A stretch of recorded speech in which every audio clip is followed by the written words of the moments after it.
Welcome to Chaos, Courage and Coffee, the podcast for anyone who's felt like on the outside I'm holding it together, but inside I'm struggling.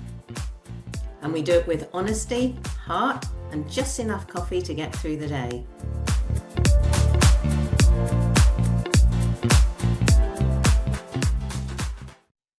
Good morning, Vanessa. How are you? Hi, Brett. I'm good, actually. Yeah, really good. We've had some very stormy weather, and now the sun is out, and nothing like the sun being out to make everybody smile again, hey? Absolutely. The sun feels good. It's Yeah. yeah, but we do need the rain, to be fair. Nothing grows without rain and water. Yeah, rain in its place is all good. I'm okay with that. I'll allow that. Well, Well, I'm traveling. I'm on holiday, really. So obviously, a bit more sun is helpful because I'm going to beautiful beaches and things, and they definitely look better when the sun's shining.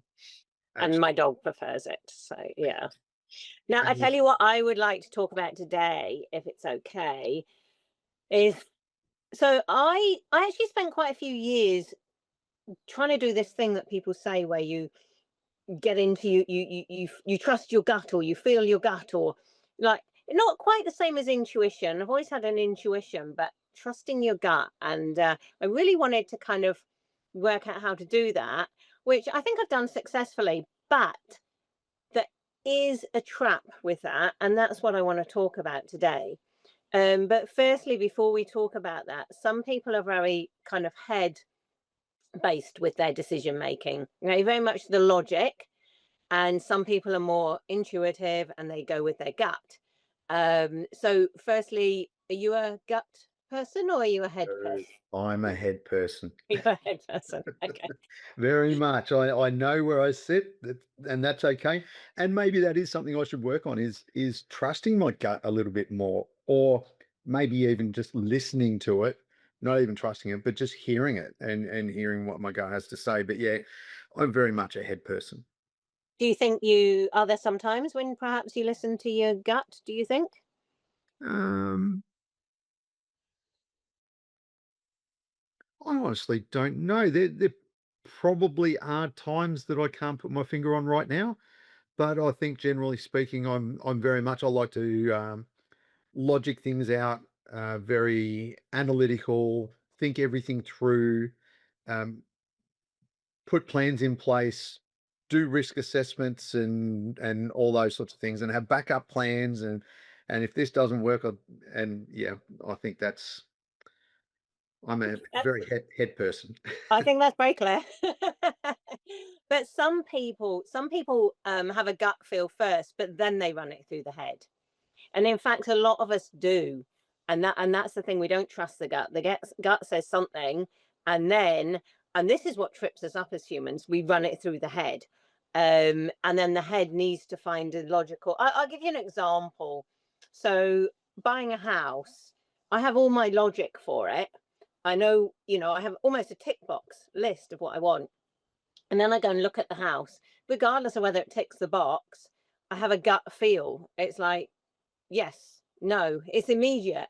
But then I have to run it through the head and go, well, okay, but does it actually fit your criteria? You know, I think that's okay. What I want to talk about today, though, it really is more, can you actually trust your gut? And there's a really, really good reason that I say this. I'm wondering, as you're not a gut person, have you ever had a time? Can you ever think of a time when you've trusted your gut, so that we're on the same page of what this might be like? I think there have been occasions where something hasn't felt quite right. My gut instinct, if you want to call it that, has said, no, this is the wrong thing, or I need to do something different or take a different path. And I followed that. Um, I've very much, I think, analyzed it and what isn't right here, identified reasons, applied analytics to it, and come up with logical explanations. But yeah, I think they're few and far between. As I said, I probably do hear it on occasion. I just don't give it enough attention. Probably, do you know what? Probably the times you're doing it, you don't notice you're doing it. you just didn't need to run it through your head. So it's happened so subconsciously. But no, I just wanted to check that you kind of know what that feeling is like, that this, and you clearly do. But why I want to talk about it, and I've heard this from a few people recently, and I can't give you their specific situations, um, but they have had something happen, and then down the line, them wanting to make a decision about, kind of, do I go right, do I go left, which path do I take? And their gut has spoken really, really loudly, and they have a tendency to listen to it. Now, here's the caveat about your gut. Your gut is your subconscious, really. Okay. What is your subconscious all about? It is there to keep you safe. That's it. Safety is paramount, because if you're not safe, you're going to die, and then it's game over. So, safety and being alive comes first. So, your gut, I know it's like the overprotective parent. The overprotective parent is, I need to keep you safe. I need to keep you safe. Yes, I know you'd have a lovely time if you climbed that tree, but you might fall out because your great aunt Mary fell out once, and, blah, blah, blah. So that's what it's like. It's going to keep you safe over everything else. So when people say they trust their gut and they listen to the gut can lead them astray. And I'm going to give you another example. Um, when we're children, we are basically programmed as children by our parents, by the world that we live in, the culture, the school, the everything. And that becomes, it's almost like that becomes your baseline of safety. Even if it's an unsafe environment, it becomes your safety because it's familiar. And this is where we start to get into the trap. Because if it's familiar, it makes it safer because it's known, even if it's bad for you. So now take that back to the gut, and you've got like, oh, I don't know, what should I do in life? I could do this, or I could do this. And your gut is going to go, take the safe route, take the safe route. We need to stay safe. You might have done that before and it went horribly wrong. And it'll completely ignore the fact that you also did that 6 times and it went very right. It's take the safe route. So your gut is going to lead you astray, and it's going to go, don't take the risk. And then you won't actually be able to move forwards because you've got to stay in safe zone. Does that make sense? Yeah, it does. It does. Absolutely. We, I think I do know people who are very gut focused. Something doesn't feel right, and they really focus on that. And I think you're right. A lot of it is protection. It's safety. One person in particular I'm thinking of, um, their primary driver in life is safety, security, Mm. and the their language is very much feel, not think. It's very feeling. There's a lot of feelings. There's a lot of emotions. Um, and I know this person had a fairly rough, well, very rough, trauma-inducing childhood, and they're still carrying a lot of that trauma today. Um, and yeah, they listen to their gut. Anything, any little thing feels a little bit off, and it's, I've got to go. I've got to get out of here. I don't feel safe. So they listen very strongly to their gut. Um, and I think sometimes that takes them out of situations where they could grow, where they where there is an opportunity to learn that it's not necessarily going to turn out badly. That even though, yes, this might be a little bit confronting, it might be a little bit challenging. There is an aspect of unknown, or it might be challenging your gut. That's one small piece of a big picture. And when you step or look beyond that, there's so much more and you can actually grow. But, those people, as you say, listen to your gut too much, and it's there to protect you. Well, I've got a couple more examples that might help people. I'm thinking of I was thinking of swimming for starters, and then I was like, oh no, ice skating. So I've been ice skating in recent years. And, when I ice skate, I do get to the point of being able to do it. But when I first get on, I cling to the side, right? And I'm one of those people, go along the side, this is safe. And then at some point, you have to let go of the side, but everything in you is like, don't let go, because if you slip, there is nothing you can do about it. You have fallen over. And I tell you what, little kids fall over. When they learn to walk, they fall over all the time. They don't seem bothered. I fell over once. I actually wasn't even on the rink. I'd actually got off the rink and I slipped over. And it gave me such a fright. I'm too old for falling over just because I'm not used to it. So you cling on to the side. Now, the gut says, keep holding the side. It's quite enjoyable. You go along, but you've got that safety. You can keep touching the side. That's what the gut says. But then the other side of you says, well, if you let go and just push it, give it a chance, take the risk, you might actually be able to do a bit on your own. And so, of course, you do that progressively throughout the session. And I'm not saying everybody, but I then get to the point where I am skating round, not touching the side, and I build my confidence. So, and I think the same with swimming, about holding on to the side. And if you're not good at swimming and you might kind of sink or whatever. So it's exactly your point, Brett, is you might miss an opportunity to learn and grow because you're staying in the safe zone and your gut has told you you'll be safer if you hold on to the side. It's true. Of course, you'll be safer if you hold on to the side, but you miss the chance to learn and grow. Yeah, absolutely. I think we're moving into somewhat other territory, comfort zones, and those sorts of things here. So I'll just pull us back a little bit. There is something to be said for listening to the gut. All right. And I don't think we're saying that it's necessarily a bad thing. I think what we're trying to say is that don't get carried away with it too much. As you said, it's fine to listen to your gut, and it is important on occasion to listen to your gut. But as you said at the start, there can be a trap there, and that's really what we're talking about is the trap. So we're not saying don't listen, just be a little bit careful. Maybe take it with a grain of salt or think beyond just what your gut is telling you. Yeah, absolutely spot on. Please do trust your gut. Go with your gut. Just be aware, the caveat of you can fall into patterns, okay, patterns that you're used to and keep you safe. So maybe there is a reason we should run it through the head just to check.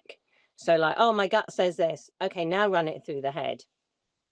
Yeah. And I think that's important. So when we start feeling those things, maybe not react straight away, but pause and analyze and as you say, run it through the head and do, the Brett thing and analyze everything. Um, and then consider, is it really as bad as my gut's telling me, or am I dragging up a previous experience or a past trauma or whatever Mm. and applying it to this situation perhaps unnecessarily? Or maybe another question would be to when you got it in the head is, well, what's the risk or what could go wrong? I mean, that's one thing I do quite a lot in life is go, right, what's the worst that can happen? And then if I feel I can handle the worst, I'm like, well, let's give it a go then, because it's almost like nothing ventured, nothing gained. It's like, try that thing. But if it's completely against your gut and you've got a fear or PTSD or whatever, this is not what we're talking about. I'm not talking about that. Tread carefully. But even PTSD, it can be a one-off experience that went really really bad, and your gut is going to go, whatever you do, do not go back there. And again, it's a little bit misleading, but it is your parent keeping you safe, so do bear that in mind. Yeah, it is an attempt to keep your body safe. Your body brain reaction to a previous or potentially current uh, endangering situation or environment. And it's perfectly valid. We were built this way for a reason. Yeah, yeah. It's just not always true. and not always as bad as we might think it's could be. So sometimes take that pause and really think about it. How bad is it really? Am I really in danger, or is it somebody else? Or, am I just overreacting to the situation? And a little bit of analysis, a little bit of brain input can help slow us down and provide a little bit more perspective, I think, and a little bit more of a dose of reality to the situation. Hmm. Now, is there anywhere you'd like to take the conversation now, Brett? Or- Um, I think we've covered it. I think we've. So, what do we do about it? I know we said trusting your gut can be a good thing, but there is that trap of dragging in past trauma. We've talked about um, taking time out when we are feeling threatened from for whatever reason, taking that time to analyze the situation. Is it really that bad? Am I really at risk? Applying a little bit of analytics to it. Now, I'm not saying that that's going to be easy. If you're feeling threatened and endangered, your brain isn't necessarily going to think that logically. Uh, so I'm not saying it's going to be easy, but we're also not saying that, we have to trust our gut 100% either. Um, what else? Is there anything else we can do? No, I mean, that was really where I wanted to go with it, and whether we want to talk about how to be in touch with your gut or whether that's a whole separate kind of topic. And it might just be, this is just what it is, and we've actually covered what we need to cover. So I think this one, I think probably for my sake, how to listen to your gut is probably a good conversation. Maybe not in this episode, but um, maybe we'll do that one next. Mm. Everybody can tune into. I think it would be really helpful because I went through a phase, I think it was about 5 years ago, where I wanted to know that I was listening to my gut.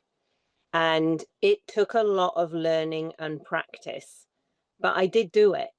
And so now I can actually listen to my gut. It actually has a say in it. Whereas before, I think I was very much, I just wasn't in tune with it. I wasn't hearing it. It was like I was denying myself a voice. I was going with what they said is a good thing, or, advice I'm given, rather than thinking for myself. And it more than just being like listening to myself, it actually, as I say, it gave me a voice. It actually made me feel better because someone was listening to me. um, and it is actually interesting because quite often when we're upset that nobody's listening to us, this was my situation and I've seen it with others, nobody listens to me kind of thing. And you know what? The reason that annoyed me the most, because the one person who wasn't listening to me was me. And that's what really, really helped. I started listening to me. I think that's really important, and it's probably a good lesson for everybody, and a good reason to listen to our guts. I don't know if I said that very well, but listen to that intuition, if you like. Um, yeah, I think it serves. There is an important reason for it. It serves a purpose. Um, yeah, but I think that might be how do we do that and learning to practice that. I think that might be a discussion for another day. Yeah. And I think I call it a bit more now, I call it listening to your subconscious. Where your head is the conscious and it's, whatever part, and use whatever word you want, but it was listening to your subconscious that's in there all the time and you shutting it down. So yeah, absolutely. That could be a topic for another day. But I think we've covered quite well just that little caveat about how it could get you wrong by listening to your gut. Yeah, if we over rely on that. Yeah. Yeah, Yeah. Oh, well, thank you very much. awesome. Thank you.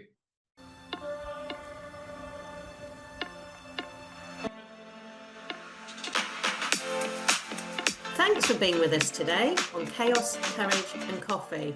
Remember, you're not alone and you don't have to figure it all out at once. What part of today's conversation stood out for you? This podcast is about showing up in the mess, not waiting until it's all sorted out. If today helped, share it with someone else who might need it too. And if you're navigating your own version of chaos, we'd love to hear about it.